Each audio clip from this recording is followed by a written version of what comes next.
Hey, thanks for making it to Veterans Info Tap After Hours. Hey, I just wanted to share a little bit of information with you on this channel too. Look, the whole purpose here is to get the word out, and YouTube they don't just automatically push information out to everyone. So having some additional resources and having some additional avenues to get the word out is, I don't know, I guess advantageous. Here's my thought.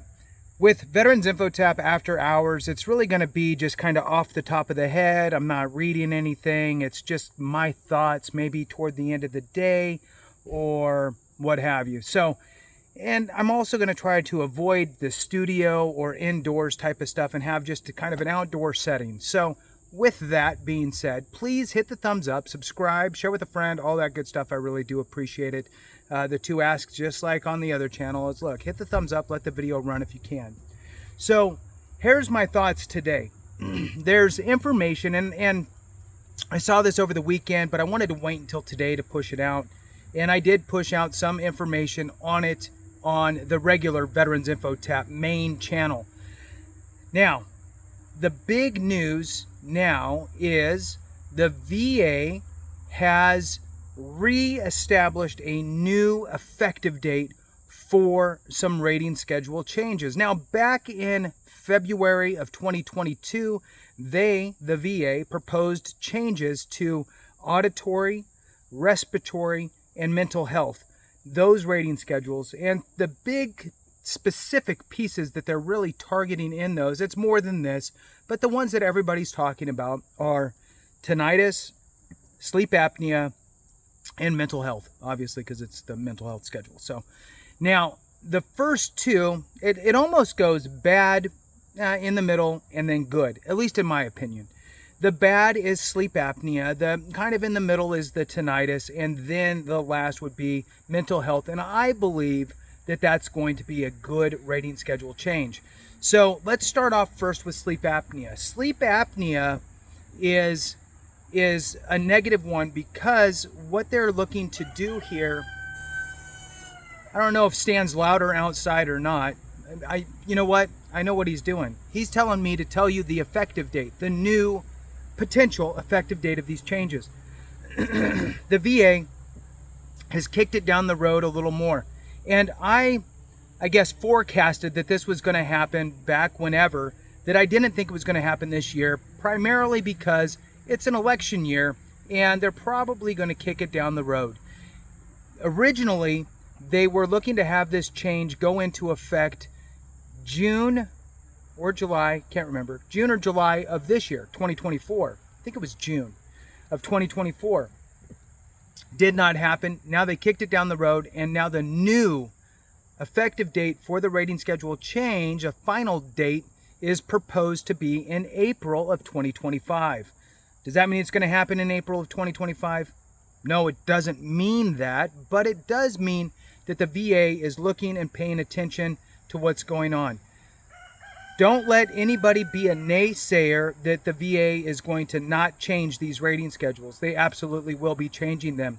The last rating schedule change that we saw go into effect was digestive systems, and that went into effect earlier this year, changing GERD, I think, for the worst.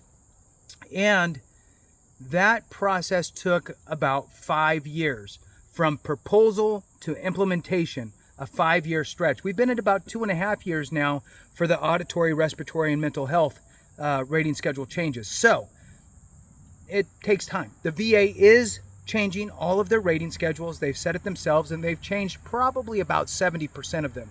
So just be aware of that is something that's going to be happening. Now let's bring it back to sleep apnea specifically.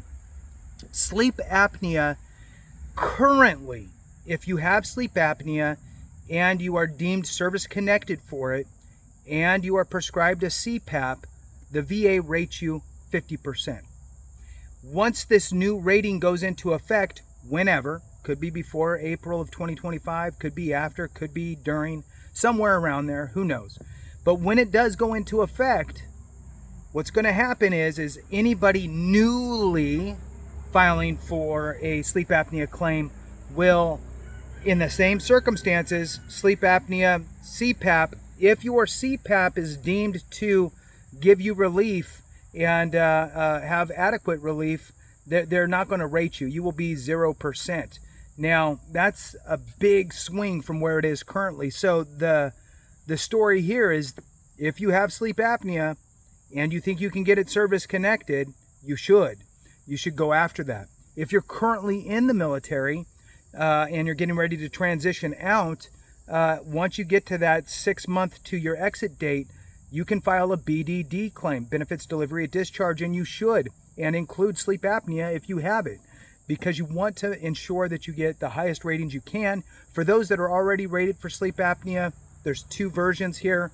If you're already 50% and you have a CPAP and you're already at 50%, cool. Call it a day. You probably don't need to worry about anything. You'll be grandfathered in anyway. If you're rated lower, let's say you're 30%, but over time you ended up getting a CPAP, you might need to revisit the idea of filing for an increase on the current rating schedule, because it could bump you up to the 50% based on the utilization of that CPAP. So you have to look at your situation, right? If you're already 100%, then who cares? But if you're 90 whatever, 3%, 92%, and bumping from a 30 to a 50 for sleep apnea pushes you to 100, then it might be worth it, right? So that's sleep apnea. Let's jump over to tinnitus. Tinnitus, that ringing in the ears, right? Ringing in the ears, tinnitus, the VA is looking to eliminate that entire diagnostic code. Gone, like it never existed, and tinnitus will not be rated as a standalone condition. That's important. It's important to understand. They're going to look at, I'm trying to be careful how I say it. Tinnitus, my cat just jumped up here. That was awesome. So tinnitus is one of those things where they're going to eliminate it as a standalone condition. However, they will look at it as a condition by itself. So when you're looking at it, or excuse me, I don't even know what I'm saying. So they will look at it as a symptom of another condition. That's what I'm trying to say. So they're eliminating tinnitus as a standalone condition. They are taking tinnitus and only going to view it as a symptom of another condition. Now, there's one little kind of caveat in there where if you have hearing loss and you're rated for hearing loss at 0% and you have tinnitus, they will lump those two together and pay you 10% for your tinnitus with a 0% for hearing. But if you're rated 10% for hearing loss, then they don't give you that additional 10 for tinnitus, right? So they'll also look at other conditions that may have impacts, like a TBI might result in some tinnitus aspects, and just look at that as a symptom of your TBI.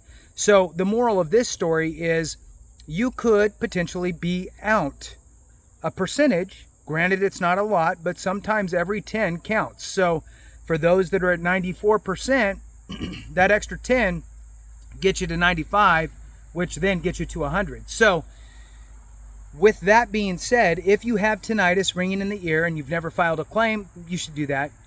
If you're exiting the service and you're in that benefits delivery at discharge window and you have tinnitus, make sure you include it, because there are, I guess, negative aspects that could be coming in regard to your tinnitus. You could end up getting a lower rating overall. Hence, if you're at a 10% rating for hearing loss and separately you have a diagnostic code currently for tinnitus at 10%, well, now you got 2 10s versus only 1. So you do, every little bit counts. So anyway, they are going to be removing that diagnostic code completely, and they're only looking at tinnitus as a symptom of another condition. Now, with that being said, again, these things are not in effect yet. If you're already rated for these things, you are grandfathered in. There's no issues there. And the projected date is in April. Now, April of 2025. Now let's get into mental health. Mental health rating schedule, there's basically 5 domains that they're going to break the mental health rating schedule into. Currently, the mental health rating schedule is just a slew of symptoms, right? It's just a big stack of symptoms, and if you have more than less, then you're rated higher, right? And there is two specific things that the VA says that they're doing with this change to the rating schedule for mental health. One, they're eliminating the 0% rating, meaning that the lowest rating you can receive is a 10. Not that there's that many people out there at 0, but whatever. So they're eliminating the 0% completely. The other aspect that's interesting is they're removing the total occupational and social impairment aspects for the 100% rating. That's a good thing. I personally believe that setting it up this way is going to open the door for more people to move from 50% to 70, from 30 to 50, from 70 to 100. Is everybody going to be able to get there? No. I mean, some people, it is what it is, right? Maybe your 50% currently is still going to be a 50% based on the new criteria. However, I highly suggest you look at the proposal for mental health regarding the 5 domains and the severity levels. What they're looking at is the level of impairment for each one of the domains, okay? So this portion of your life, how impacted is it? What level of impairment do you have? The levels are going to be 0 through 4, so it's a 5-level rating system. 0 meaning no adverse effects whatsoever, and with a 4 meaning that it is 100% completely debilitating for that portion of your life. Okay, so again, there's 5 domains, and as you look at them, you're going to get rated at different levels as far as the impairment is concerned. And the way that they're looking at it is, for example, if you were going to reach 100% rating, there's 2 ways to get there. One, you could be rated in one of the 5 domains, rated a 4. That's completely debilitating. If you're rated completely debilitated in any of the domains, you can be rated 100%. Let's say that you don't have that complete 100% debilitating situation. Let's say it's knocked down a notch. If you have 2 of your 5 domains, any of the 5 domains, 2 of them are rated a 3 in severity, right? Then what will happen will be is you can still get that 100%. So my suggestion is work with your provider, work with your psychologist, psychiatrist, psychologist, counselor, whoever it is.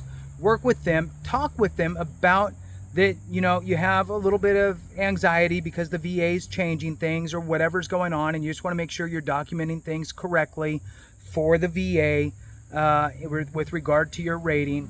And that now they're going to be looking at 5 domains, and spell out the 5 domains for them. Let them know that they're looking at the level of impairment ranging from 0 to 4, 4 being the most impactful.